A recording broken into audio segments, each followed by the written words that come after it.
What up, boys, and welcome back to yet another video. So in today's video, I want to talk a little bit about how you can get ahead of most people as soon as the Burning Crusade Anniversary Realms goes live. And I think this is important to make a video about before the expansion goes live so you guys can plan ahead, as you are going to be like pretty far behind if you don't do these steps. And we saw that happening back when the first like TBC Classic released, that a lot of people got burned on this.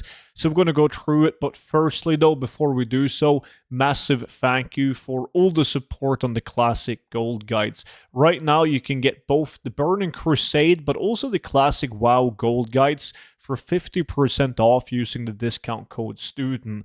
Both guides contains the best tactics and methods to do in the expansions in order to make a lot of gold. These guides are very long and feature a lot of different ways of making gold, methods that I'm using myself to be able to afford anything that I want to in the game, pretty much. So you can find both of those linked down below in the description. Do not forget to use the discount code STUDENT to get them for 50% off. So we're talking about like the first couple of days when the expansion releases and how you plan on going from 60 to 70, as a lot of players will just rush through Hellfire and Sangamarsh, questing non-stop to hit 70 as fast as possible. But if you want to stay ahead like long term with both gold, gear, and reputation, the absolute best way to level in TBC is through dungeons. And that might be obvious to a lot of you guys watching this video, but this video is obviously not for you. So, and there might be more benefits to it than you might be aware of, because we're not talking like only leveling speed, right?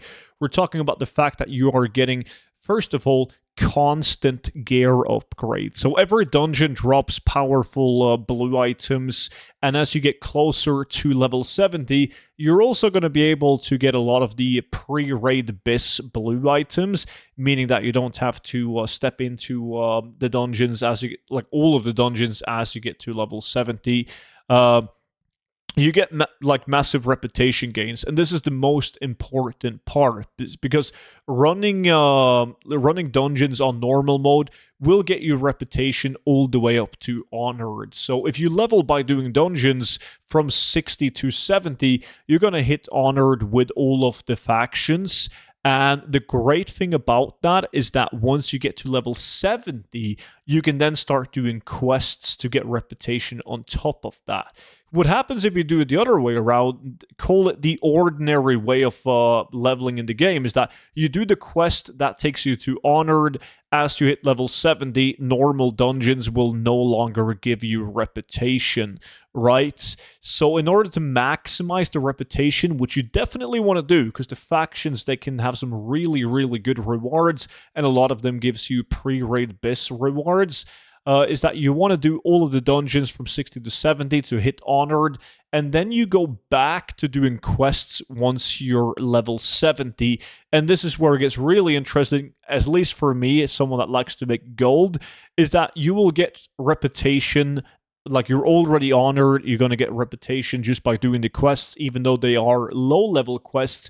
On top of that, because you're max level and you're not getting any actual experience from doing the dungeons, you get more gold instead, right? So you actually can just pretty much funnel the gold needed for epic flying just by doing the quests. If you level through, like if you level dungeons from 60 to 70, and then you go and you do every single quest in every single zone in TBC, you'll have enough gold from running those dungeons and doing those quests once you're 70 in order to purchase epic flying, which is absolutely great.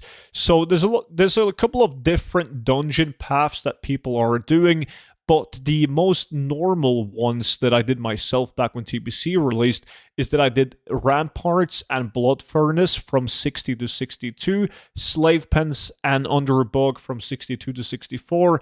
Then I went into Mana Tombs and the Crypts from 64 to 66, Sephic Holes and Old Hillsprat, only because you want to do like the quests and the attunements and so on. from 66 to 68, but you mainly want to stay in Cephalic holes. And then 68 to 70, you can do Shadow Lab, Steambolts, and Mechanar, but you want to combine it with the attunements as well when you're doing those dungeons. So it is an absolute great way of leveling up. The good thing about it when the expansion releases is that there's a lot of people interested in doing the same thing. So you'll see a lot of people spamming the general chat and the LFG chat looking for people for their dungeon grinding, where if you level an alt further down the line, there's not going to be as many groups making these dungeon runs as there is on release. So it's also tougher to consistently have groups to run to level with. So at least on your first two, maybe your first alt or two, definitely level through dungeons and then do the quests after. That is something that a lot of people in at least my community had big regrets on doing last time around when we had the TBC Classics. So that's pretty much it. I just want to get that information out there so not a lot of people would fall in that trap again. I do appreciate you all watching my videos. I got tons of videos coming for TBC Classic. So if you want to watch those, just make sure that you are subscribed to the YouTube channel, and that way you'll be notified whenever the next video hits. And of course, don't forget to check out the Classic WoW and the Classic TBC Gold Guides, both linked down below in the description. I appreciate you all watching, and I will see you all back in at tomorrow's video. But until then, bye-bye.